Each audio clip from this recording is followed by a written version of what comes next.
అనగనగా ఒక ఊరిలో చింటూ, చిట్టి అనే ఇద్దరు అన్నాచెల్లెళ్ళుండేవారు. వాళ్లకు వేసవి సెలవులు వచ్చాయంటే చాలు ఇంట్లో పండగ వాతావరణమే. స్కూల్కి వెళ్లే పనిలేదు, హోంవర్క్ గోల అస్సలే లేదు. రోజు రాత్రి డాబామీద చల్లటి గాలికి పడుకునేవారు. ఉదయం లేత సూర్యకిరణాలు వాళ్ల ముఖాన్ని తాకేంతవరకు హాయిగా కమ్మగా నిద్రపోయేవారు. నిద్ర లేవగానే వాళ్లకి పక్కనే ఉన్న మామిడి చెట్టు ఆకులు గుడ్ మార్నింగ్ చెబుతున్నట్లుగా పలకరించేవి. ఇంకేముంది, డాబామీద నుంచే చేతులు చాచి పచ్చని మామిడికాయలు తెంపి ఉప్పు కారం రాసుకుని తింటూ ఉంటే ఆ మజాయే వేరు. ఉదయమంతా ఆడుకుని మధ్యాహ్నం కాగానే టీవీ ముందు వాలిపోయేవారు. అయితే వేసవికాలం కదా, అప్పుడప్పుడు కరెంటు పోయేది. కాని కరెంటు పోయినా వాళ్లకు అస్సలు విసుగు వచ్చేది కాదు. మధ్యాహ్నం పూట అమ్మ కాసేపు కునుకు తీసేది.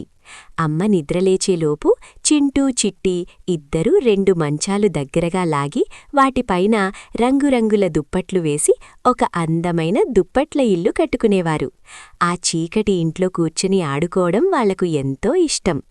ఆ సమయంలోనే అమ్మ నిద్రలేచి కోసి ఇచ్చిన గుమగుమలాడే తీయని మామిడి పండ్లు తింటూ ఆ వేసవి మధ్యాహ్నాన్ని ఎంతో సంతోషంగా గడిపేవారు.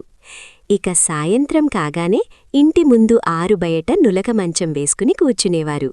చల్లటి గాలికి ఆడుకుంటూ నాన్న ఎప్పుడొస్తాడా అని ఎదురుచూసేవారు. నాన్న రాగానే పరిగెత్తుకుంటూ వెళ్లి ఆయన ఒడిలో చేరిపోయేవారు. రాత్రి భోజనం చేశాక అందరూ కలిసి మళ్లీ డాబాపైకి వెళ్లేవారు. నాన్న వాళ్లకు ఎన్నో అద్భుతమైన రాజుల కథలు, జంతువుల కథలు చెప్పేవారు.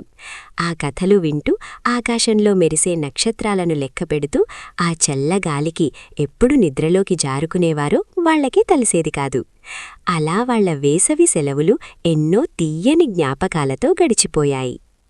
కథలోని నీతి: పిల్లలు, ఖరీదైన బొమ్మలు, వీడియో గేమ్స్, మొబైల్ ఫోన్స్లోనే కాదు, మన కుటుంబంతో కలిసి గడిపే చిన్న చిన్న క్షణాల్లోనే అసలైన ఆనందం దాగి ఉంటుంది. అమ్మనాన్నలతో గడిపే ఇలాంటి తీయని జ్ఞాపకాలే మనకు జీవితాంతం సంతోషాన్నిస్తాయి. మళ్ళీ మరో మంచి కథతో కలుద్దాం పిల్లలు. Bye bye.